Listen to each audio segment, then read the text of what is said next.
எங்க வரி பணம் வீணா போகுது சார். இது எப்பதான் நியாயம் கிடைக்கும்னு தெரியல எங்களுக்கு. போராடி போராடி போராடி கட்சி வரைக்கும் உயிர் போன பிறகுதான் ஒரு தீர்வு காண முடியுமா? என்ன இருக்கு அதுல சொல்லுங்க. ஒண்ணுமே இல்ல இதுல. ஒண்ணுமே வரி பணம் வீணா போகுது சார். இங்க இல்ல இல்ல இது இப்ப பண்ண கூடாது. 1.5 மாசமா ஒரு நிர்வாகம் என்ன ஸ்கூல் கொடுத்துருக்காங்க, உங்களுக்கு சம்பளம் தருங்க, எங்க வரி பணத்துல சம்பளமா நீங்க வாங்குறீங்க.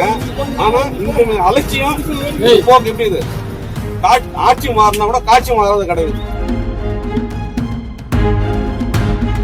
வந்தவாசி பிளாக்ல சுண்ணாம்படி கிராமத்து ஸ்கூல்ல வந்து தற்காலிக கவர்மெண்ட் கொடுத்திருக்காங்க. கொடுத்தது கூட இதுல வந்து ஃபுல்லு காணும். டிஎன்ஏ கொடுத்தது இது கருவியில ஜீரோல கிடக்குது.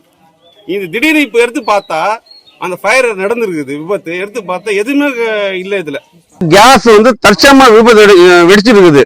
இது காரணமாக பள்ளி நிர்வாகமும் பிடி ஆபீஸும் இது வரைக்கும் பிடிசி எந்த நடவடிக்கையும் எடுக்கவில்லை. என்ன காரணம்? 1.5 மாசமா என்ன பாத்தீங்க? இந்த பள்ளிக்கு பராமரிப்பு இல்லாத காரணத்தால் என்ன நடக்குதுன்னு தெரியல அரசாங்கத்துக்கு.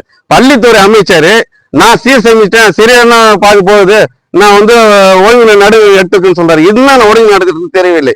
இன்னைக்கு விபத்துல சிலிண்டர் விபத்தான காரணம் சேதம் நடந்தா யார் உதவுறான்னு தெரியாது.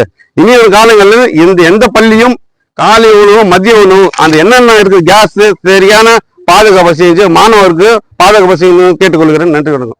பிளே ஸ்டோர் மற்றும் ஆப் ஸ்டோரில் இருந்து பாலிமர் செயலியை QR கோடு மூலம் பதிவிறக்கம் செய்யுங்கள்.